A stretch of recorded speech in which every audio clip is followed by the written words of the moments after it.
Hello, lovely student. Welcome to Silence Classes e-learning platform. Let's continue with the chapter algebraic expression. Okay, chapter number 10, and we are doing question number 5. Sorry, question number 6 of this particular chapter. Okay, exercise 10.1. All the previous question number 1, 2, 3, and 4 and 5, we have already completed. You can go and watch the playlist. Okay, and please go and watch the introduction part also. Each and every concept I have explained over there in an easy manner. Okay, so please go and watch it. Please do like and subscribe my channel. Okay, and please share with your friends. Okay, so let's continue. अब देखते हैं बेटा question number 6 हमसे क्या बोल रहा है करने को. क्वेश्चन नंबर 6 हमसे कह रहा है state whether a given pair of a term is of like और अनलाइक टर्म. हमें फाइंड आउट करना है बेटा कि ये लाइक टर्म है कि अनलाइक टर्म है, लाइक टर्म है कि ये अनलाइक टर्म है. ओके, इसमें मैंने आप लोग को क्या बताया है बेटा, अनलाइक टर्म और लाइक टर्म फुल डिटेल मैंने इंट्रोडक्शन पार्ट में दे दिया है बेटा. थोड़ा सा ओवरव्यू दे देता हूँ बेटा. जो भी कोई भी अगर टर्म्स दी होंगी बेटा, दो डिफरेंट टर्म्स दी होंगी, हमें उसमें जो भी न्यूमेरिक वैल्यू है उसको नहीं देखना है, न्यूमेरिक वैल्यू को हटा देना है. ओके, सिर्फ और सिर्फ हम किसको देखेंगे, वेरिएबल्स को और पावर को, वेरिएबल को और पावर को. अगर हमारे पास दो टर्म है लाइक 4x², दूसरी टर्म है 2x².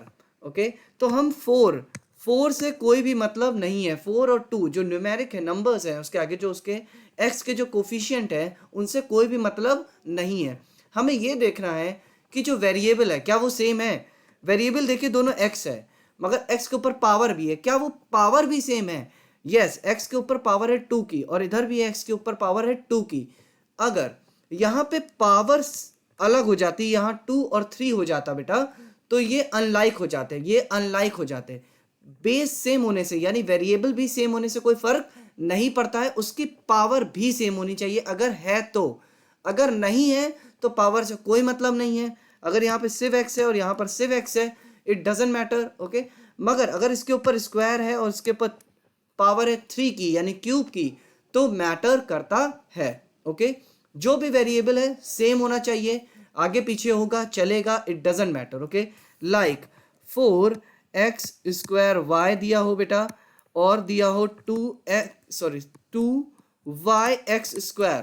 ओके, तो क्या अगर ये पूछा जाएगा कि ये लाइक टर्म है तो यस, हम लोग कहेंगे ये लाइक टर्म है, क्योंकि देखिए y है और x है, y है और x है, आगे पीछे इससे कोई मैटर नहीं करता बेटा. ओके, क्योंकि अगर इन सबको एक्सपैंड करें तो सब मल्टीप्लिकेशन में है. ओके, तो it doesn't matter, but x के ऊपर पावर सेम होनी चाहिए, पावर होनी चाहिए सेम. ये सेम है पावर, तो इसका मतलब ये लाइक है.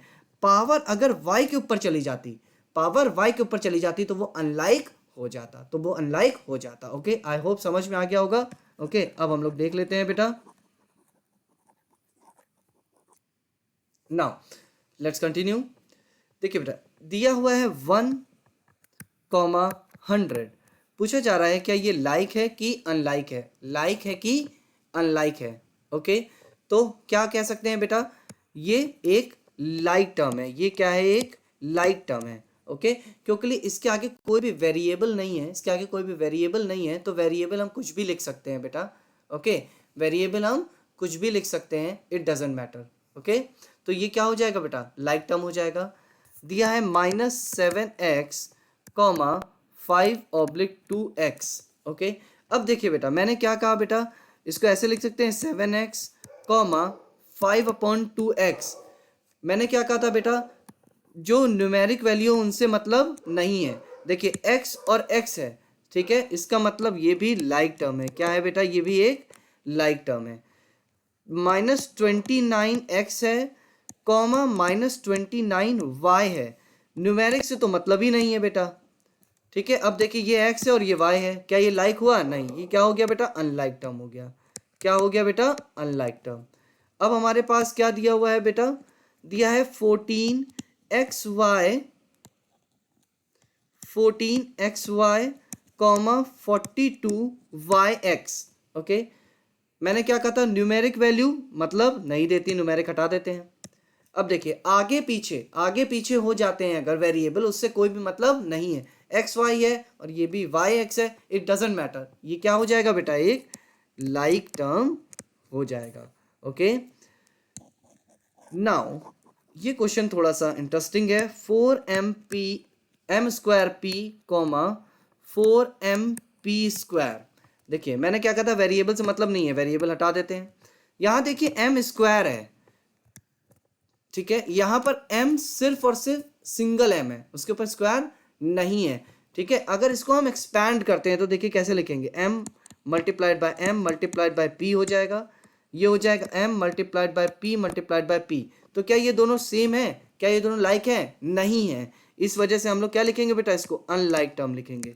ओके, हम डायरेक्टली देख के बता सकते थे बेटा, सिर्फ और सिर्फ ये मैंने आप लोग को एक्सप्लेन करने के लिए लिखा है, आप लोग को ऐसा नहीं करना है। डायरेक्टली देखिए m के ऊपर स्क्वायर है, इसमें नहीं है, इट डजेंट मैटर, बाकी कोई भी वेरिएबल सेम हो चाहे ना हो, इट डजेंट मैटर। ओके, अगर m के ऊपर स्क्वायर है, m इसके ऊपर स्क्वायर नहीं है, इट मीन्स ये अनलाइक हो गया। ओके, अब दूसरा क्या दिया हुआ है बेटा, हमारे पास दिया है 12xy comma 12x² sorry xz है बेटा, ठीक है। अब देखिए यहाँ पर x² है, z² है, ये है x² है, z² है। ओके, सो यहाँ पर देखिए सिर्फ और सिर्फ x और z है, यहाँ पर स्क्वायर में है। ओके, तो क्या हो जाएंगे बेटा, ये हो जाएंगे हमारे अनलाइक टर्म, क्या हो जाएंगे बेटा, unlike term. Okay, I hope समझ में आ गया होगा बेटा, बहुत ही इजी कॉन्सेप्ट है, सिर्फ और सिर्फ वेरिएबल्स को देखने हैं, वेरिएबल के ऊपर की पावर को देखनी है। ओके, जिस वेरिएबल 2 टर्म्स दिए हों, 3 टर्म्स दिए हों, इट डजेंट मैटर। ओके, अगर तीनों की वेरिएबल सेम है, उनके ऊपर पावर सेम है, अगर है तो अगर पावर सेम है तो क्या हो जाएंगे बेटा, लाइक हो जाएंगे। कुछ भी अगर आगे पीछे होता है बेटा और पावर में चेंजेस हो जाते हैं तो वो क्या हो जाएंगे, अनलाइक टर्म हो जाएंगे। Okay, so have a wonderful day ahead guys, bye bye, take care. Next question हम लोग नेक्स्ट वीडियो में देखेंगे, और please do like and subscribe my channel, okay, and share with your friends. Have a wonderful day ahead guys, bye bye, take care.